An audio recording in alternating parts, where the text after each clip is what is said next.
హరే కృష్ణ. భగవద్ బంధువులారా, చక్కగా మరి కలియుగమైన హరే కృష్ణ మంత్రాన్ని 175 సార్లు జప యజ్ఞ కార్యక్రమంగా మనం చేయడం జరిగింది. ఇది ప్రతి మన గారిమగ రాధాకృష్ణ మందిరం అంతా ప్రతి ఆదివారం పూట ఈవినింగ్ సాయంకాలం 7 గంటల నుంచి 9 గంటల వరకు అతి పవిత్రమైన గ్రంథం భగవద్గీత సత్సంగం క్లాస్ జరుగుతుంది. ఇది ఎందుకంటే ఇది వరకు చెప్పేవారు లేరు, చెప్పితే వినేవారు లేరు. అంతే కదా మాతాజీ? చెప్పేవారు లేరు, చెప్పితే వినేవారు లేరు. అంటే మొదట మనం తెలుసుకోవాల్సింది ఏంటంటే భగవంతుడి యొక్క తత్వాన్ని మనం తెలుసుకోవాలంటే మొదట మనం ఎవరిని కలుసుకోవాలి? మొదట ఎవరిని కలుసుకోవాలి? మనం గురువుని. గురువేనే కదా. మనం రోజు స్కూల్కి వెళ్తున్నాం, మనకు చదువు చెప్పేది ఎవరు? గురువే కదా. అయితే మొదట మనం తెలుసుకోవాల్సింది ఏంటి? గురువును పట్టుకోండి, గురువు దగ్గర మన తత్వాన్ని తెలుసుకోండి. అదే తత్వాన్ని 10 మందికి అందజేసినట్టయితే ఇది భగవంతుడి సంకల్పం, మామూలు సంకల్పం కాదు. ఇది ఎవరో వచ్చి 4 మాటలు చెప్పితే మనం మతం మార్చేస్తున్నాం. ఇది తరతరాలు వచ్చే మన ధర్మం. ఇది ఇక భారతదేశంలో మనం పుట్టామంటే పుడితే హిందువుగా పుట్టాలి, హిందువుగానే మరణించాలి. ఇంకో వేరే మతం మనకు అనవసరం అవసరం లేదు. ఈ మతంలో ఉన్నంటి ఆనందం ఎక్కడా దొరకదు. వాళ్ళు చెప్పాలంటే మన మతం చూసుకుంటే మనం తాగే నీరు వాళ్ళు తాగకూడదు. ఇచ్చేది ఎవరు మనకి? గంగామాత. మరి వాళ్ళు మనల్ని ఏమంటారు? మన దేవుళ్ళు ఏమంటారు? రాయిలు రప్పలు అంటారు. హిందూ ధర్మం మనం ఎక్కడ కాపాడుతున్నాం?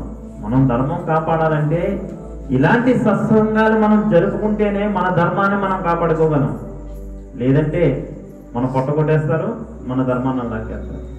ఇప్పుడు చూడండి, 195 దేశాలు పక్కా క్రిస్టియన్స్. 195 దేశాలు, ఒక్క దేశం కాదు, 195 దేశాల్లో మన హిందూ ధర్మాన్ని వాళ్ళు పాటిస్తున్నారు, వారి యొక్క ధర్మాన్ని మనం పాటిస్తున్నాం. అవునా కదండి? ఇది అంతే కదా? చిన్నారందరూ చెప్పాలి.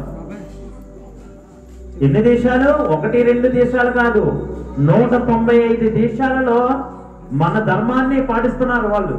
చక్కగా పట్టు చీర కట్టుకుండి, భగవద్గీత చేతిలో పట్టుకుండి, గ్రామానికి ఇంటింటికి వెళ్ళి భగవద్గీత తత్వాన్ని తెలియజేస్తున్నారు. మనం ఏం చేస్తున్నాం? మన హిందూ ధర్మంలో పుట్టినంటి, మన గడ్డ మీద పుట్టినంటి భగవద్గీతను మనం తెలుసుకోలేకపోతున్నాం. ఎందుకు? మనకి తినడం పడుకుంటే చాలు, ఇంకా మన ధర్మం కోసం మనకు అక్కర్లేదు. అంతే కదా? పొద్దున్న తినేయడం, పడుకోవడం, ఏదో చేయడం. కానీ వాళ్ళు అలాగే చేస్తలేదు. మన ధర్మాన్ని వాళ్ళు పాటిస్తున్నారు, వాళ్ళ ధర్మాన్ని మనం తీసుకున్నాం.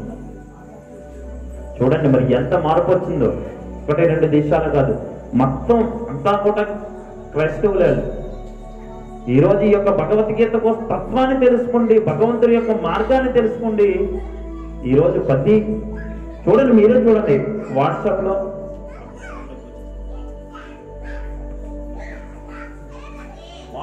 ఫేస్బుక్లో యూట్యూబ్లో కొట్టండి, ఇష్టాన్ని కొట్టండి, ఎంత సాంప్రదాయంగా ఉన్నారు. మనం ఎక్కడ ఉన్నాం? మన సాంప్రదాయం అంతా వాళ్ళు పట్టుకెళ్ళిపోతున్నారు, వాళ్ళ సాంప్రదాయం మనం తెచ్చుకుంటున్నాం. మన భారతదేశంలో పుట్టిన గ్రంథం ఇది, ఎక్కడో పుట్టిన గ్రంథం కాదమ్మా ఇది. ఏ గురువు రాసిన గ్రంథం కాదు ఇది, శ్రీకృష్ణ పరమాత్ముడు రాసినట్టు గ్రంథం. అర్జున వారికి చెప్తున్నారు ఈ గ్రంథంలో, ఇది ఏదో ఒక గురువు రాసి మనకి అందజేసినట్టు గ్రంథం కాదమ్మా ఇది. శ్రీకృష్ణ పరమాత్ముడు స్వయంగా రాసిన గ్రంథం ఇది. ఈ గ్రంథం కోసం తెలుసుకోవాలా వద్దా? తెలుసుకోవాలా? తెలుసుకుంటే మన గ్రామాలకు ఎవరో రారు కదా. ఇంకా ఇది ఉన్నంతసేపు మనం భయపడక్కర్లేదు, మనం అందరం హిందువులే. ఇది లేనిసేపుడు మనం అందరం కుళ్ళులా ఉన్న వాళ్ళందరూ కూడా పిల్లలు అయిపోతాం. ఇది ఎందుకు చెప్తున్నానంటే నీ ధర్మంలో నువ్వు పాటించినప్పుడు వేరే ధర్మంకి వెళ్ళిన తర్వాత నువ్వు మారితే ఎంత, మారకపోతే ఎంత. ఇప్పుడు దానికి దీనికి డిఫరెన్స్ ఏంటో నేను చెప్తాను ఒక మాట. నీ ధర్మంలో ఉన్నప్పుడు నువ్వేం చేస్తావు? భక్తితో నువ్వు మార్గం చేస్తావు. సాయంకాలం అయ్యే టైంకి మనం ఏం చేస్తాం? కొంచెం డ్రింక్ అది తీసుకుండి ఇంటి దగ్గర కొంచెం ఇబ్బంది పడతాం. భార్యాభర్తల్ని కొంచెం మన ఇంటి దగ్గర ఉందంటే మాతాజీని కొంచెం ఇబ్బంది పెడతాం. మరి ఆ మతంలో ఏం చెప్తున్నారు? మీరు మందు మానేనంటే అన్నీ మానేస్తారు. ఎందుకు మానలేకపోతున్నారు? మీరు ఈ మతంలో ఉన్నప్పుడు ఎందుకు మానలేకపోతున్నారు? దానికి దీనికి డిఫరెన్స్ ఏముంది? వాళ్ళ దగ్గరికి వెళ్ళిన తర్వాత మీరు ఎందుకు మందు మానేస్తున్నారు? ఇందులో ఉన్నప్పుడు ఎందుకు మందు మానలేకపోతున్నారు? అంటే తేడా మన దగ్గరే ఉంది. భగవంతుడు ఒక్కడే సృష్టికి, కానీ మనం చేసేది ఏంటి? వివిధ రకాలుగా ఒక్కొక్క దేవుడిని ఒక్కొక్క కలియుగంలో మనం పూజించడం జరుగుతుంది. ఈ అవతారం ఎవరిది? కలియుగం అవతారం శ్రీ వెంకటేశ్వర స్వామిది. అంతటి పవిత్రమైనది.